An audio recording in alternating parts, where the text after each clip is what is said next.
সদস্যরা, সম্মানীয় ভাষা একাডেমির চেয়ারম্যান স্নেহের ভাই হরিহর এবং আপনারা যারা আজকে এই অনুষ্ঠান মঞ্চে বসেছেন এবং যারা দর্শক আসনে আছেন, প্রত্যেকে আমার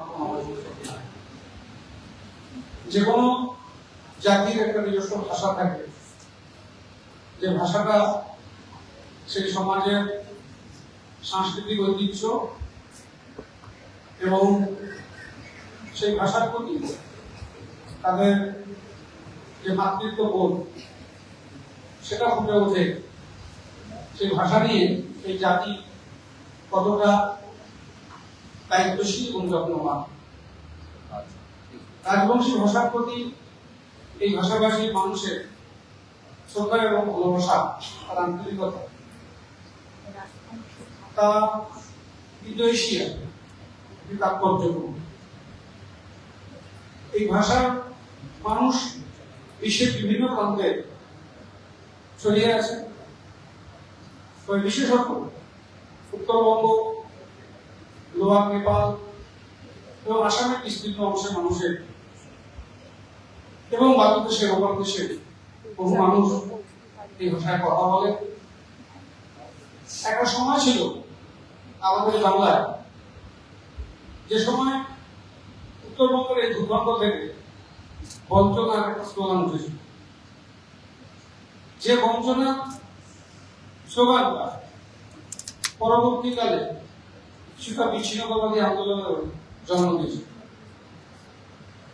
এটা প্রশাসনিক ত্রুটি, সরকারি বঞ্চনা, অবহেলা এবং পরিচালনা কোথাও বিচারিতার ফলে এটা তৈরি হয়েছে। রাজবংশী ভাষায় বই লিখে সেই বই প্রকাশ করার জন্য একটা সময় কলকাতার লাল বিল্ডিংয়ে ছাড়পত্র না হলে সেই বই প্রকাশ করা যেত। পরিস্থিতির পরিবর্তন হয়েছে। বর্তমানে পশ্চিমবঙ্গ সরকার রাজবংশী ভাষার জন্য নিজস্ব আলাদা একাডেমি তৈরি করেছে এবং কোচবিহার জেলা, যেখানে এত বৃহৎ সংখ্যক মানুষ রাজবংশী সম্প্রদায়ের মানুষ, সেখানে রায়সাহেব পঞ্চায়েত বর্মন নামে বিশ্ববিদ্যালয় স্থাপন করে সেই ভাষাভাষী মানুষের সম্মান এবং তার একজন দার্শনিককে, তার নামকে চন্দ্র সূর্যের যতদিন অবস্থান ততদিন পর্যন্ত তাকে স্মরণে রাখবার জন্য তার নামে বিশ্ববিদ্যালয় স্থাপন করেছে। এক সময় আমাদের এই জেলা মেয়েদের স্কুল থেকে ড্রপ আউট হয়ে যেত। আর্থিকভাবে পিছিয়ে পড়া উত্তরবঙ্গের এই ভূখণ্ডের মানুষ, মেয়েরা বিশেষ করে, তারা হায়ার এডুকেশনে যেতে পারতো না। আজকে উত্তরবঙ্গ তথা কুচবিহার জেলার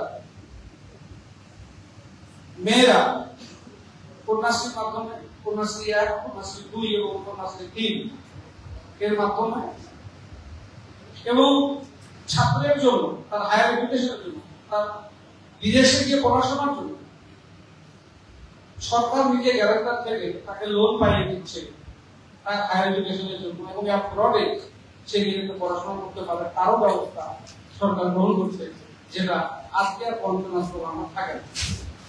কেউ তো প্রাথমিকভাবে তুলে ধরা সেই বঞ্চনার স্লোগানকে পরবর্তীকালে নিজেদের ক্যাপিটাল হিসেবে বানিয়ে নিয়ে হয়তো সেই জনমতকে একটা অংশ মানুষকে নিয়ে ভুল পথে নিয়ে যাওয়ার চেষ্টা করে মানুষ। কিন্তু আজকে যে ট্রেন্ড, আজকে social media, YouTube, Facebook, Instagram, x হ্যান্ডেলে সব জায়গাতে যেভাবে রাজবংশী সমাজের পত্রিকা ছড়িয়ে আছে, আজকে শিক্ষাকে অবলম্বন করে সামাজিক যে প্রতিষ্ঠান, বিভিন্ন জায়গায় রাজবংশী পরিবারের ছেলেমেয়েরা যে প্রতিষ্ঠান পেয়েছেন আমরা গর্ব করি এবং সেটা সম্পূর্ণভাবে সফল হয়েছে। তাদের 100তে যদি 90 দেয় সেটা হচ্ছে নিজেদের ইচ্ছা শক্তি। আমাদের সরকার, মাননীয় মুখ্যমন্ত্রী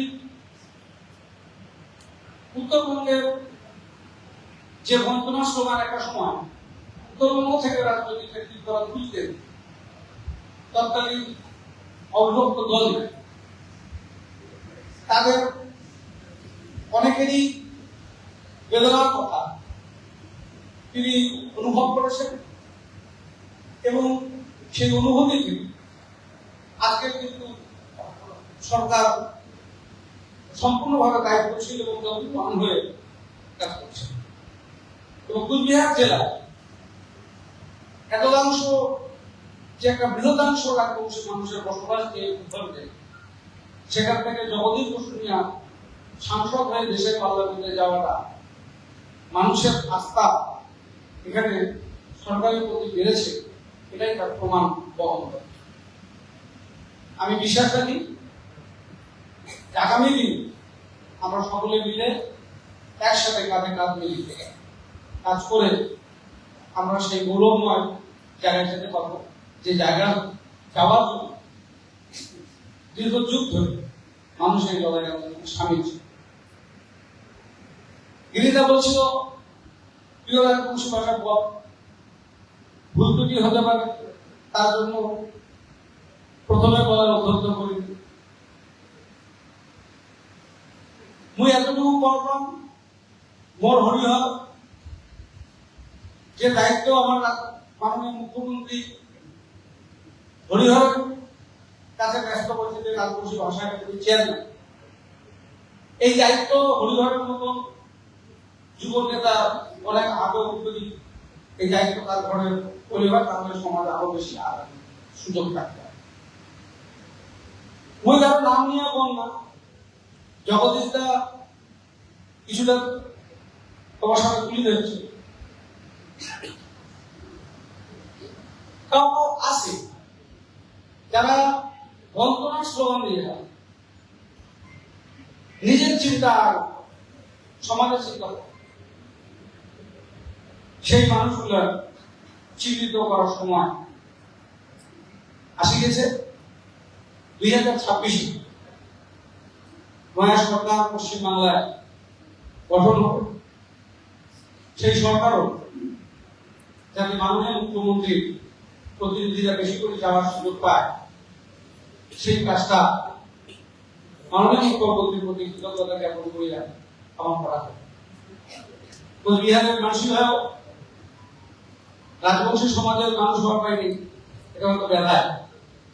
এই জন্য ঠিক যে আমরা যে দৃষ্টান্ত পর্যন্ত আমরা সকল মিডিয়া তৈরি করছি, বিশেষ করে আজিকার প্রজন্ম, নয়া প্রজন্মে যারা আমরা সকলে মিলে আগে নিয়ে যাবো, বাংলার উপর উজ্জ্বল হবো। এতটুকু বলে প্রত্যেক